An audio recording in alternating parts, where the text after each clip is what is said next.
iniciamos esse estudo na semana passada. Nós vamos fazer aqui uma pequena revisão do que nós falamos, né?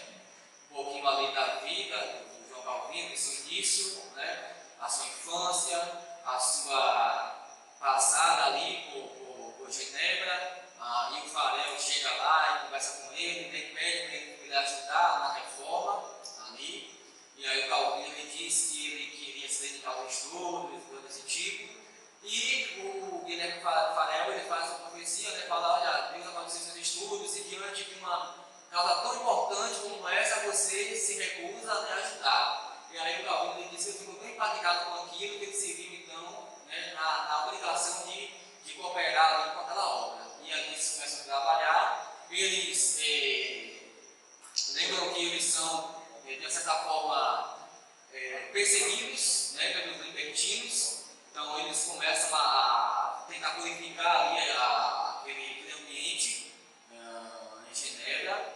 E depois de 2 anos eles são expulsos de Genebra, eles vão para Estrasburgo, né? Eles ficam lá 2 anos, no qual João Calvino disse que foi o tempo mais feliz para ele. Lá ele casou, lá ele teve seus filhos, lá ele escreveu a primeira eleição das Institutas, e lá também ele escreveu o seu primeiro comentário bíblico, que foi o de Romanos. Vou falar para vocês, não um comentário de Romanos, ó, depois vocês podem, quando terminar, não paga muito, vocês podem dar uma olhadinha aqui, não cobro nada, para dar uma olhada, dar uma folheazinha, tá bom? Tem a gente coloquei a foto para vocês, mas é bom, né, pegar o papel, dar uma linha e tal. Então ele escreve aqui esse comentário aos Romanos. E aí depois o povo pede novamente a volta dele para a Genebra. E aí ele, consultando o César, ele vai, mas ele não vai muito feliz para lá.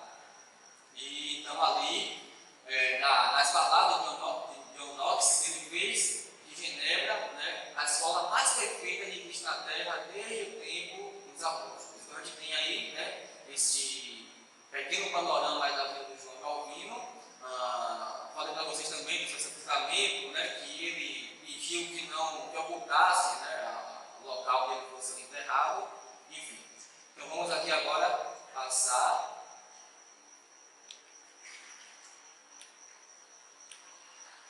Vamos observar hoje a teologia de João Calvino, ok? Então, eu começo com as Institutas, que foi, nós falamos na semana passada, né? Então, quando ele estava ali em Estrasburgo, ele escreveu a primeira edição das Institutas da religião cristã. Eu coloquei a foto para vocês, mas também eu tenho o primeiro volume dela. Esta aqui é interessante, coloquei com notas de estudo, tá? Então, a gente tem aqui a primeira edição.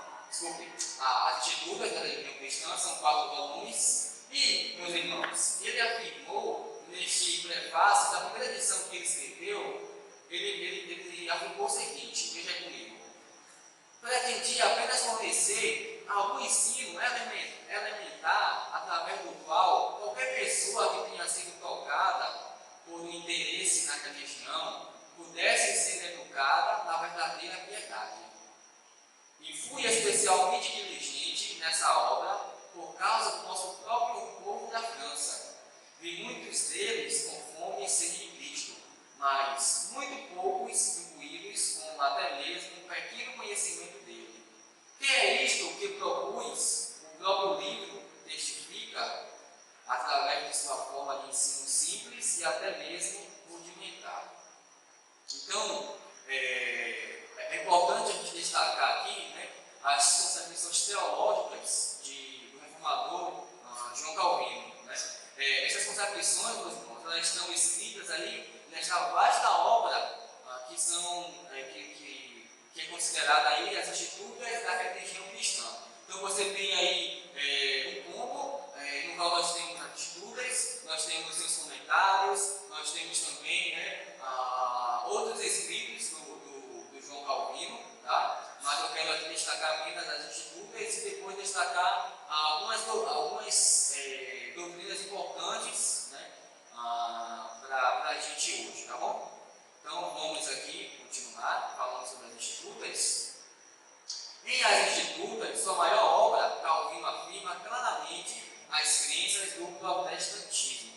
Em um volume, o reformador aborda as crenças principais. No entanto, ele continuou a adicionar material ao seu livro ao longo de toda a sua lembra que ele começou isso em 1536, né?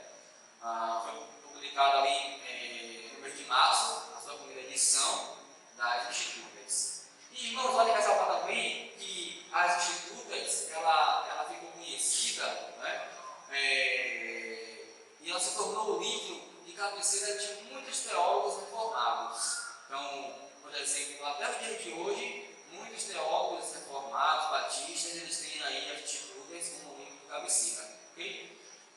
Segundo ponto aí, nós temos, ele começou com o credo apostólico, destacando 4 pontos: creio em Deus Pai, Jesus Cristo, Espírito Santo e na Santa Igreja Católica, que correspondem às 4 seções do livro.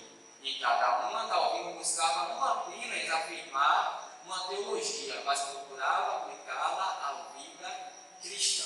Então, ele vai trabalhar aqui justamente esses 4 temas, né? Creio em Deus Pai, creio em Deus Filho, creio no Espírito Santo, creio na Santa Igreja Universal. E logo no início das suas Institutas, ele traz aqui, não sei se eu vou conseguir pegar, só com a mão, mas você tem aqui um gráfico de todos os volumes, né? Ou seja, todos os temas dos 4 volumes. Então, ele vai trazendo aqui, não sei se dá para vocês verem aqui, bem pequenininho, tá vendo? Ele vai trazendo aqui todos os temas, né? Dos 4 volumes, ok? Então, vamos lá. Você tem aqui esse ponto. Aqui você tem uma foto dele, ele escrevendo aí, ele redigindo, na verdade, né? As Institutas da teologia cristã. Vamos observar Calvino agora como teólogo da glória de Deus. Irmãos, o assunto fundamental para João Calvino, desde o começo até o fim da sua vida, sempre foi, né, a centralidade, a supremacia e a majestade da glória de Deus, que diz aí John Piper no seu livro O Legado da Alegria Soberana, que já mostrei para vocês, né? Ele fala aqui de Agostinho, Lutero e Calvino, tá? Então, nós temos aí o foco principal de João Calvino era a glória de Deus, né? Então, nós podemos dizer que solo e del glória. Para Calvino, a necessidade da reforma era fundamentalmente essa, que Roma ela tinha destruído a glória de Cristo de muitas maneiras. Por exemplo, apelando aos santos para interceder quando Cristo ele é o único mediador de Deus e os homens, adorando a Virgem Maria quando somente Jesus deve ser adorado, oferecendo um contínuo sacrifício na missa quando o sacrifício de Cristo na cruz ele foi completo e suficiente. Então, meus irmãos, aqui nós temos, né, o assunto fundamental para João Calvino, que é a doutrina da glória de Deus. E o significado essencial, meus irmãos, da vida e da pregação de João Calvino é que ele recuperou e incorporou uma paixão pela realidade e pela majestade absoluta de Deus. Então, isso aqui é fundamental, né, para nós hoje, né? Uma paixão pela realidade e pela majestade absoluta de Deus. Então, Deus deve ser o centro das nossas vidas. Nós devemos honrar, adorar e glorificar tão somente a Deus. Ou seja, devemos viver uma vida voltada para Deus. Okay? Tem até um livro, né, de John Piper sobre isso, uma vida voltada para Deus.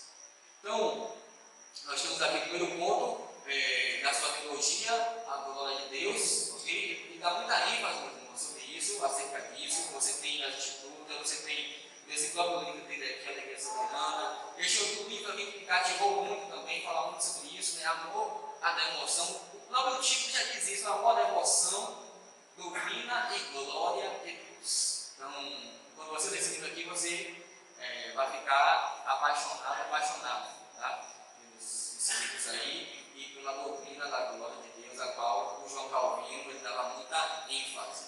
Ok? Vamos passar aqui para um outro tópico, que é teologia e piedade. Meus irmãos, também na primeira edição das Institutas, João Calvino, ele tinha o seguinte título, longo e interessante. Então, eu coloquei aqui para vocês, de uma forma bem didática, para a gente poder acompanhar. Fica comigo aí. Institutas da religião cristã. contendo virtualmente toda a soma da piedade e tudo que necessita ser conhecido sobre a doutrina da salvação.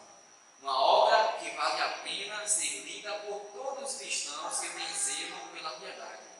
Para começar, trata-se de institutos, ou segundo tópico aí. Institutio, em latim, significa algo como instrução básica, compêndio ou manual de instruções. Mas um manual de quê? De teologia? Não. Um manual que contém virtualmente toda a soma da piedade. Um manual que vale a pena ser lido por todos os cristãos que têm zelo pela piedade. Não se trata de um livro primariamente sobre teologia, mas sobre piedade.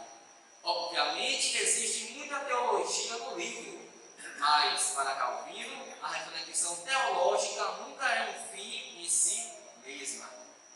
Terceiro ponto, a teologia é sempre utilizada a serviço da piedade. Ela deve conduzir à piedade. Assim, a teologia de Calvino, algumas vezes tem sido chamada de teologia pietatis, uma teologia da piedade. Mas, meus irmãos, o que é que Calvino quer dizer com piedade? O que significa piedade? O que ele quer dizer com isso? Então, ele diz ainda nas suas escrituras, eu denomino piedade aquela referência unida ao amor a Deus, que o conhecimento dos seus benefícios induz. Ou então, aqui certamente está a religião pura e verdadeira, a fé tão unida a um sincero temor a Deus, que esse temor também inclui uma reverência voluntária e leva consigo o culto legítimo que está descrito na lei. Interessante, tá? Então, meus irmãos, para Calvino, o verdadeiro conhecimento de Deus é um conhecimento sobre Deus que é aplicado na piedade ou devoção. Isto é, reverência, fé, amor, adoração, serviço a Deus. Então, a teologia, que nós falamos que é o estudo de Deus, que às vezes quando a gente fala teologia, as pessoas não gostam, as pessoas acham que a teologia esfria o crente, a teologia é para pastor, para pregador, mas teologia é o estudo acerca da pessoa de Deus.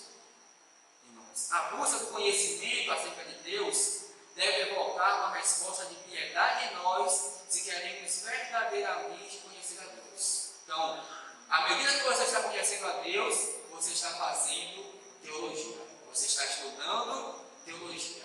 Então, meus irmãos, é exatamente assim que Calvino ele realiza a sua própria reflexão teológica ao longo das suas escrituras. Então, ele dá muita ênfase à piedade nesse assunto. E, irmãos, as escrituras, na realidade, elas são um manual de instruções sobre a piedade. Então, às vezes, as pessoas dizem assim, mas é um livro muito grande, teológico, mas, na verdade, você tem instruções sobre a piedade. Por exemplo, ao tratar acerca de Deus, o Criador, Calvino não somente explica os detalhes da doutrina da criação, mas também ele exorta ao leitor a comprazer-se piedosamente nas obras de Deus. Então não é só você estudar sobre a criação, mas é você ter esse prazer, e comprazer-se também piedosamente nas coisas de Deus. Então você fazer tudo com piedade. Às vezes nós corremos o risco de fazer as coisas no automático, de fazer as coisas de qualquer jeito, e não levando em conta a questão da piedade, a questão da paixão, a questão da glória de Deus. E Calvino preserva muito por isso. Ele fala muito sobre a questão tanto da glória de Deus como da piedade a Deus. Então você tem aqui esses dois temas que são importantes aqui nos escritos do João Calvino. E, irmãos, isso deve também criar em nós esse desejo, esse gosto para fazer tudo para a glória de Deus. Como falou no domingo, Então você vai trabalhe para a glória de Deus. Você vai estudar, estude para a glória de Deus. Você vai se divertir para a glória de Deus. Você vai sair de férias, então use as suas férias e use com sabedoria para a glória de para a glória de Deus. Para nós, não existe uma dicotomia entre sagrado e secular. Eu estou na igreja hoje, então é muito sagrado. Amanhã, eu estou na minha vida secular, estou no meu trabalho. Nós não podemos dividir essa dicotomia entre sagrado e secular. Tudo deve ser feito para a glória de Deus. Ok? Então, esse é um ponto aqui muito central para nós hoje, servos e servas de Deus. Outro ponto que eu quero tratar com vocês é nada mais nada menos do que esse daí, né? A predestinação. Infelizmente, essa é uma doutrina, né, sobre a qual ela tem sido frequentemente, meus irmãos, né, mal compreendida e violentamente atacada. Então a gente tem pessoas dizendo, essa doutrina é do diabo, né? Pessoas falando contra essa doutrina, não estudando a sua essência, e as pessoas acham que a predestinação é o carro-chefe, né, do calvinismo. Na verdade não é, meus irmãos. As pessoas acham que nas Escrituras o João Calvino só vai falar da predestinação. Na verdade, ele só vai tratar acerca da predestinação e eleição no seu terceiro livro, e ele vai dedicar mais ou menos aí quase 100 páginas para falar desse assunto. Então, você tem aí as Escrituras com quase 1000 páginas, nas 4 volumes, né, dava 150 páginas, e ele só dedica menos de 100 páginas para falar sobre a doutrina da redenção e predestinação. Ok? Então, as pessoas não entendem essa doutrina, mas dizer para vocês que a predestinação é uma doutrina bíblica. A gente pode não entender, a gente pode ter dúvidas, mas a gente nunca pode dizer que ela não é bíblica, porque ela está na Bíblia. Você tem Antigo e Novo Testamento falando sobre a questão da eleição e predestinação, tá bom?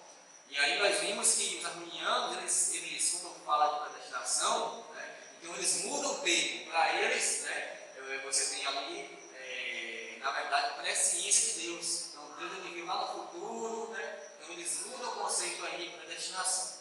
Mas, meus irmãos, a predestinação é um conceito bíblico, um conceito com o qual os teólogos ocidentais eles tinham debatido por 1000 anos antes de Calvino. Então, lembra que essa doutrina já vinha sido aí debatida há algum tempo. O que Calvino faz é só sistematizar esse ensino aí para nós, ok? Então, vamos lá. Primeiro ponto. O que Calvino faz com essa doutrina é o que ele fez com toda a sua teologia. Ele a relaciona com a piedade do crente. A doutrina da eleição, diz ele, em primeiro lugar, assegura para nós que a salvação é sola gratia, é totalmente, inteiramente pela graça de Deus. Então aqui está o símbolo, ok? 2. Portanto, a doutrina da eleição ela deve nos humilhar, porque ela nos defronta com o fato de que não temos nenhuma contribuição a dar para a nossa salvação. Ela é unicamente uma obra de Deus. Deus nos escolheu antes que nós nos escolhêssemos. Então, lembra que nós falamos isso na Solução da Graça? Que essa doutrina nos humilha. Porque, no final das contas, não somos nós que somos o autor da salvação. É Deus que é o autor e consumador. Então, o ser humano ele quer ter, irmãos, uma parcela de contribuição para a sua salvação. Dizer assim, olha, eu tive aí uma contribuição na minha salvação. Então, essa doutrina, ela humilha o crente. Porque, no final das contas, ela vai mostrar para nós que a obra de salvação, ela é do começo ao fim uma obra do Deus Filho. Ok? 3 aí. Em segundo lugar, essa doutrina, ela devia levar-nos a glorificar a Deus por esta grande dádiva que Ele graciosamente nos concedeu. Aqui citando novamente as Escrituras. Por fim, ela pode assegurar-nos o caráter definitivo da nossa salvação, pois Deus prometeu em Romanos 8 que aqueles a quem Ele predestinou para a salvação nunca irão separar-se do seu amor. Então, você tem a lei, né, Romanos 8 falando, você diz que aos que chamou a esses também predestinou, e aos que predestinou a esses também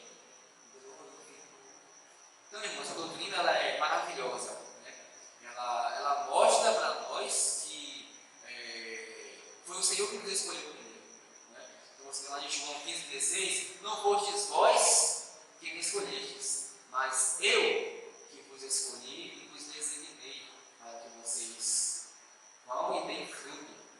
Então, nós temos aqui este ponto, vamos continuar falando acerca disso. Como Calvino disse, Cristo nos libertou da ansiedade nessa questão. Quando somos dele, somos salvos para sempre.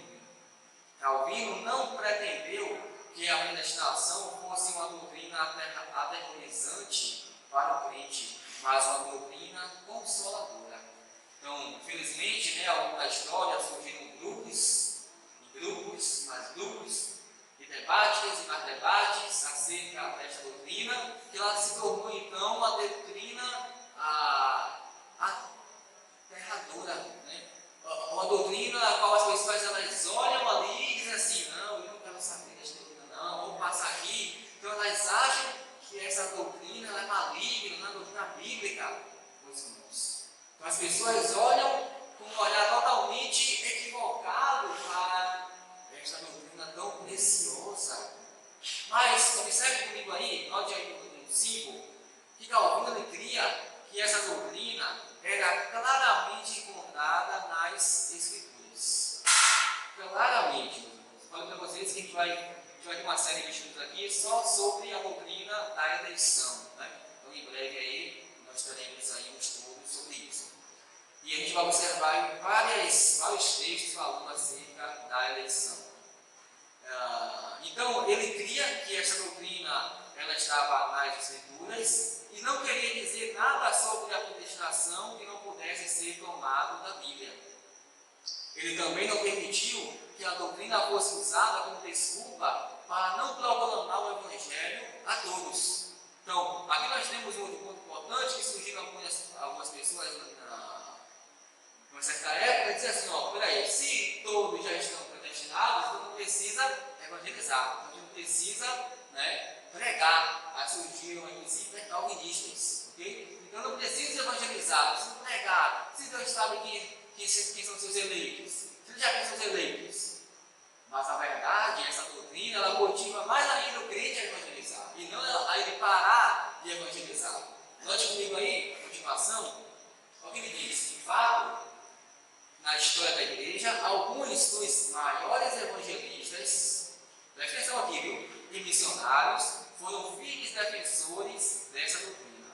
Então você tem o George Whitefield, que foi um grande defensor do calvinismo. Ele cria diariamente os 5 pontos, né? Ele pregava, ele era um grande evangelista, tanto é que ele era amigo do John Wesley, para vocês aqui. Então você tem o John Wesley, um arminiano, e o Whitefield, um calvinista, né? E eles eram amigos, independente ali dos pontos teológicos, se respeitavam. E no funeral do Whitefield, quem pregou foi o John Wesley, né? Então, eu até falei isso para vocês no estudo passado. Isso aqui mostra que nós não devemos criar oposição com os nossos irmãos. Eu falei para vocês que eles estão errados nessa doutrina, mas aqueles que foram salvos por Cristo, eles irão também para o mesmo céu que nós vamos. Okay? Então não é necessário dizer assim: esse cara aí é um herege, e tal, não quero conversar com ele, não. Não. Então a gente pode ter este nível de amizade, né? Você defendendo o seu ponto e a pessoa defendendo o ponto dela. Então parece acontecer ali com o George Whitefield e o John Wesley. Mas mostrar para vocês que o George Whitefield, o Jonathan Edwards, todos eles, meus irmãos, eram natos evangelistas e eles eram calvinistas. Então essa ideia que existe hoje de que calvinista não evangeliza, né? De que a eleição você não precisa evangelizar, isso aí não é verdade. Ok? Em suma, a teologia de Calvino nos faz lembrar a fonte, que é a Escritura, o propósito, meus irmãos, que é a piedade, e o escopo, toda a vida do trabalho teológico. Então aqui nós temos o João Calvino, ele falando acerca da predestinação. E, meus irmãos, parece-me que esses lembretes, eles são tão relevantes para a tarefa teológica em nossos campos dias e em nosso mundo também, né, quanto foram para Genebra eles são relevantes para nós hoje, porque nós estamos lidando talvez com as mesmas questões que eram levantadas antigamente, né? E nós precisamos aí ter segurança, firmar a nossa convicção na Bíblia, saber que esta doutrina é uma doutrina bíblica, uma doutrina que vem realmente, né, aí das Escrituras Sagradas. Estão vivos ainda? Acordados? Posso continuar? E vamos lá. O legado de João Calvino.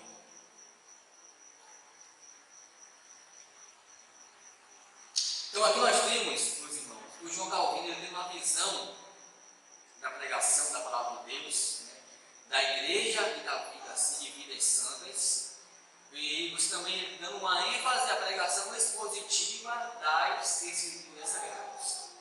Então, isso aqui é muito importante porque nós que estamos lidando com isso, né, tanto de forma indireta como de forma direta, nós precisamos entender este ponto aqui e estudar sobre essa questão, né, da exposição da palavra de Deus. Então, o João Calvino, na verdade, quando você pega todos os expositores, todos os homens de Deus, depois aí da Reforma Protestante, o Lutero, o João Calvino, o John Knox, né, você tem depois os puritanos, e aí você vai passando aí o George Field, o Jonathan Edwards, e aí Charles Spurgeon, Martin Lloyd Jones, todos eles que foram calvinistas, todos eles tinham em comum uma paixão pela pregação expositiva da palavra. O que nós vamos falar para vocês agora, o que nós não podemos dizer a mesma coisa para com a vertente, o sistema arminiano. Então isso aí tem um grande fator para nós, tá? Porque você tem igrejas sendo construídas baseadas na palavra de Deus, igrejas sendo estruturadas na palavra de Deus. Então, pode ver, todos os pregadores calvinistas, eles pregavam expositivamente, mas a gente não pode falar assim de todos os arminianos. Eu não conheço nenhum que pregava assim expositivamente, tá? Então, você tem essa visão aí da pregação expositiva das Escrituras. E é por isso que nós que pregamos a palavra de Deus, nós precisamos estudar sobre pregação constantemente, né? Nos dedicar tempo para ler sobre isso e entender este ponto importante. E aqui eu queria recomendar, né, se você também quer estudar sobre esse assunto, tanto os irmãos que estão aqui, quem vai me ouvir depois também, então se você prega, você não pode passar pela outra vida sem esse livro. Muito importante, não só para os homens, mas também as mulheres que querem entender mais sobre pregação, as positivas de João Calvino. Então, é um livro simples e um livro introdutório aí para você entender a importância da pregação. Okay? 2. Grande sistematizador das doutrinas bíblicas, conhecidas como as doutrinas da graça. Então, nós temos as doutrinas da graça, que geralmente nós chamamos aí, né, dos 5 pontos do calvinismo. Então, você pode também chamar a doutrina da graça, porque quando você fala em calvinismo, no meio evangélico hoje, então soa estranho. Porque você diz assim, você é calvinista? Vixe, eu não conto para você não, né? Então, às vezes a gente não chega logo assim, eu sou calvinista. Né? Ou você é calvinista? O que você quer dizer com calvinista? Então, assim, saiba identificar isso. Né? Então, assim, às vezes você pergunta e você procurar saber, então, o que você quer dizer com calvinista? Então, às vezes é melhor você dizer doutrinas da graça do que chegar logo e dizer assim, eu sou calvinista. Porque isso aí às vezes já fecha a mente para aquela pessoa ali, que ela já vê isso como uma doutrina errada, ou até mesmo a depender da sua vertente religiosa, como heresia, tá? Infelizmente. Então nós temos aqui a doutrina da graça. 3. Calvino era um pastor amoroso, meus irmãos. Embora todas as suas questões aí que ele passou, como nós já vimos na aula passada, mas ele era um pastor muito amoroso. Ele treinava pastores, tanto é que ele fez de Genebra a maior escola de Cristo na Terra. estabeleceu a Universidade de Genebra, ele mantinha correspondência com muitos países também da Europa. Okay? Além disso, também as escolas, né, que foram fundadas por ele, vou colocar aqui, mas ele tem esse legado do João Calvino. Além disso, ele escreveu comentários de quase todos os livros do Novo Testamento, exceto aí 2ª e 3ª João e Apocalipse. E do Antigo Testamento ele escreveu aí sobre Pentateuco, Josué, Salmos e Isaías. E aqui você tem uma foto para vocês. Então você tem aqui os 4 volumes do comentário de Salmos dele. Então você tem o volume 1. Né? Então, só o volume 1 ele vai tratar aqui só os 30 primeiros capítulos do Salmo. Você tem aqui até o Salmo 30, no volume, e ele vai desenvolvendo, né? São 4 volumes aí falando só sobre o livro de Salmos. Pouca coisa, né? Desenvolvendo. E aqui você tem os comentários dele sobre o Novo Testamento. Okay? Eu só trouxe um aqui no livro de Romanos, para vocês poderem dar uma olhada depois, tá bom? Aqui você tem as Escrituras, que é a edição clássica, okay? Todas elas têm 4 volumes, e esta aqui, que eu tenho, é uma versão aí com notas de estudo. Então a irmã está lendo o livro Peregrino com notas de estudo. Então tem vários livros Peregrino. Tem Peregrino, né, normal ali, só a história do Peregrino, mas você tem esse da Fiel, que é com comentário, com notas de estudo. Então para mim esse é o melhor, não só para mim, né, mas esse realmente é o melhor livro assim como o Peregrino. Tá? Então aqui você tem também essa instituta aqui com notas de estudo. E aqui você tem o comentário de João Calvino do livro de Gênesis. Okay? Então vamos passar aqui para algumas citações de João Calvino. Já estamos chegando no final, tá bom? Segura um pouquinho. Eu destaquei aqui algumas citações dele que eu acho interessante, algumas que eu já me acompanhando há algum tempo, né? E a primeira é essa aqui, ó. O pastor verdadeiro, né? O verdadeiro pastor tem 2 vozes. Uma para chamar as ovelhas e a outra para espantar os lobos devoradores. Então, isso aqui é muito importante, né? O trabalho do pastor não é só chamar as ovelhas, mas também ele está atento, observando, né? Por onde a ovelha está andando, de que ela está se alimentando. Então, ele tem também outra voz, que é espantar os lobos. Né? Então, meus irmãos, por isso que a palavra precisa ser pregada, para que quando chegar lobo na igreja, ele possa sair fora. Então, o lobo, ele nunca. O lobo é aquela pessoa que fica sempre, né, distante, ali sempre observando, né? Então, nunca quer uma proximidade do pastor. E o pastor precisa estar atento a essas coisas, né? Você está atento a isso. Então está sempre ali, né, fazendo uma ronda, sempre observando as suas ovelhas, porque o lobo está por perto, mas ele nunca chega próximo, né, do pastor. Então o pastor tem que estar atento, tem que estar pregando a palavra de Deus, né, porque o lobo ele vai dar as suas caras, né, as suas garras irão aparecer. Então Paulo vai escrever lá aos irmãos de Éfeso, então, dizendo que os lobos, né, eles irão sair de dentro da igreja. Então eles têm cuidado. Né? Então vamos lá, primeiro ponto aí. O segundo é que Deus jamais encontrará em nós algo digno de seu amor, senão que Ele nos ama, porque é bondoso e misericordioso. Onde vemos, aqui é importante também, onde vemos a palavra de Deus pregada e ouvida com pureza, existe ali, sem dúvida alguma, uma igreja de Deus. Como esta frase é bem interessante para nós hoje, tá? Estamos ansiando, orando, pedindo para que Deus levante em nossa geração, né, líderes, pessoas que preguem a palavra de Deus com fidelidade e verdade.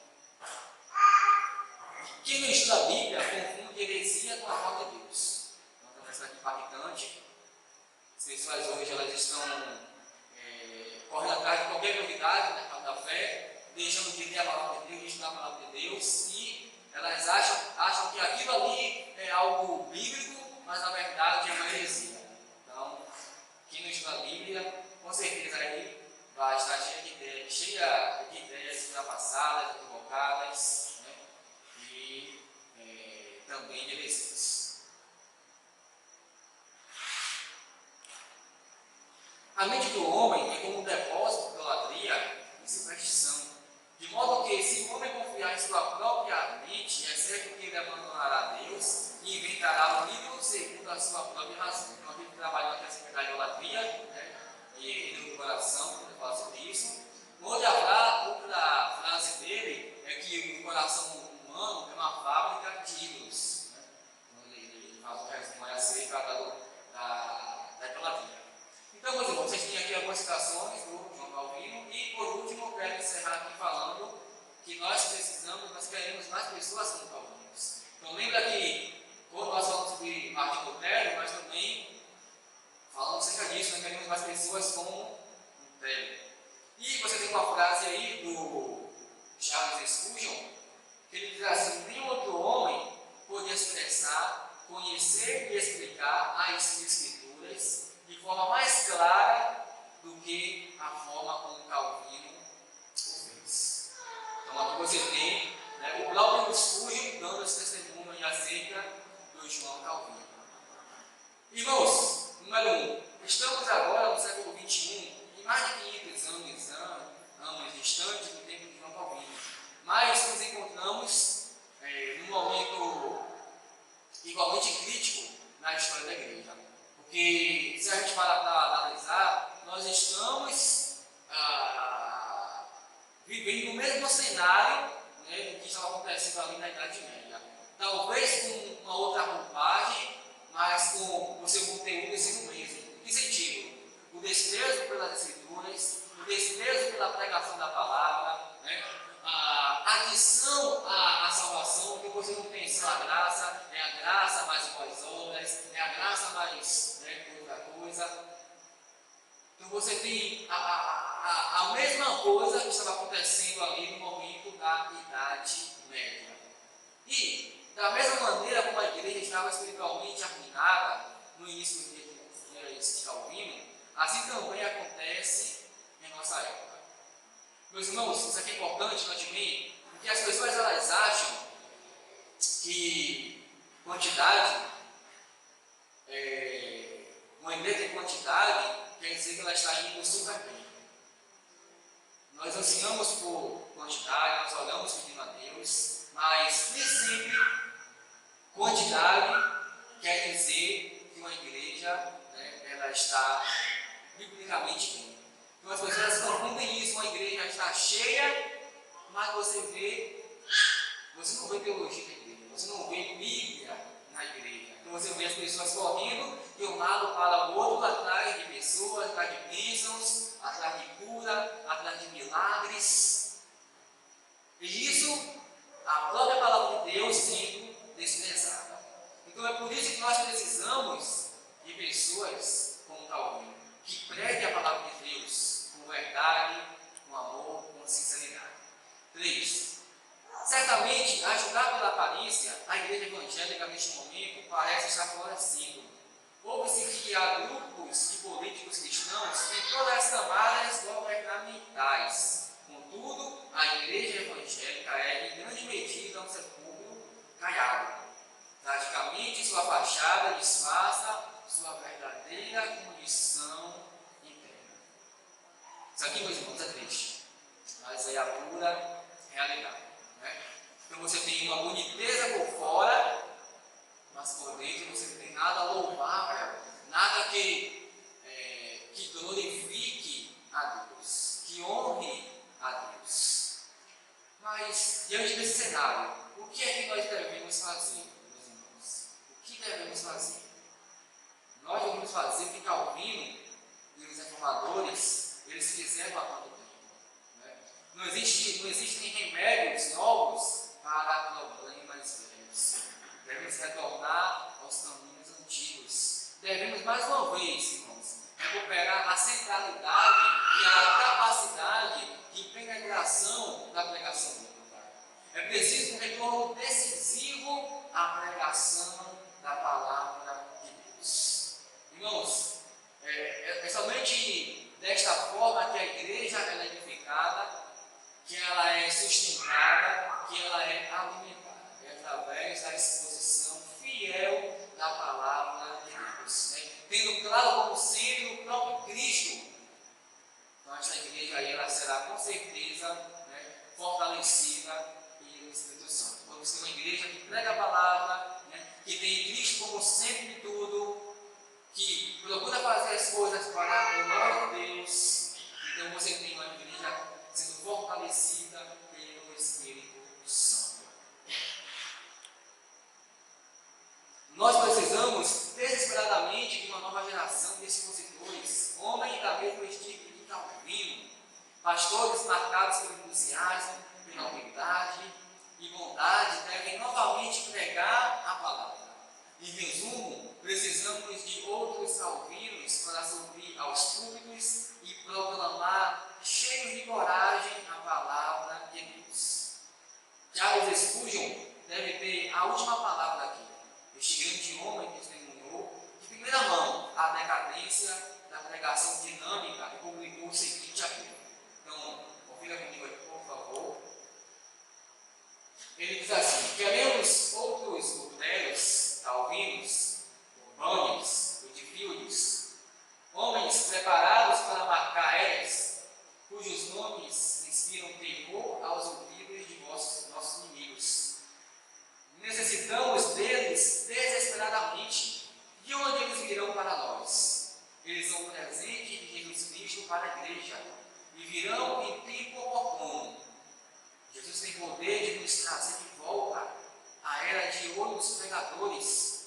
E quando a boa e antiga verdade for mais uma vez pregada por homens, cujos lábios foram tocados como por uma brasa viva, tirada do altar, isto será o instrumento na mão do Espírito para realizar um grande avivamento da religião em toda a terra. Segundo ponto. Eu não busco outro meio de converter os homens além da simples pregação do Evangelho e do abrir de seus ouvidos para que o ouçam. No momento em que a igreja de Deus desprezar o púlpito, Deus desprezará a igreja. Isso aqui é forte. É por meio deste ministério que o Senhor se agrada em despertar e abençoar a sua igreja. Então, no momento em que vocês forem de fato, a igreja ela pode escolher uma liderança, ela precisa analisar, ela precisa observar se a liderança ela ama a pregação da palavra de Deus ou se ela despreza a pregação da palavra de Deus. Então, isso aqui é um ponto essencial, porque se a gente chegar aqui e for pregar qualquer coisa, a igreja ela pode até crescer numericamente, mas nós seremos cobrados, tenho certeza disso. O pregador e também a igreja. O pregador por trazer novidades e a igreja por não repreender o pregador. Então, eu e vocês, nós temos uma grande responsabilidade diante de Deus. Nós não estamos aqui para agradar, né, para atrair multidões, para falar coisas bonitas às pessoas. Né? Então, hoje você tem aquele crente que ele, para não querer criar problema com ninguém, então ele quer agradar todos. Então, o católico é meu irmão, ele diz assim: o católico é meu irmão, o adventista é meu irmão, né? O Jeová é meu irmão, não fala mal dele, não, vamos caminhar juntos. Então, uma pessoa dessa, ela não compreende a fé cristã. Às vezes foi salva ainda um dia, né? Por falar dessa forma, por achar que o católico é nosso irmão. Infelizmente, nós estamos vivendo assim. Você acha que não? Mas tem muitos evangélicos assim, pensando assim dessa forma, meus irmãos. Muitos evangélicos dizem assim: não, católico é meu irmão. Então, é por isso que isso aqui chama, meus irmãos, todos nós, para uma grande responsabilidade. Por medo de pregar a palavra, muitos estão cedendo o público, estão pregando qualquer coisa para as suas ouvidas.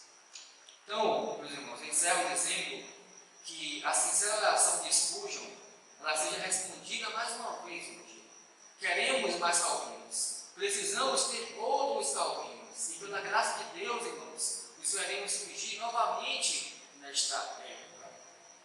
que o cabeça da igreja nos dê mais uma vez um exército de expositores da Bíblia, homens de Deus, dispostos a uma nova reforma.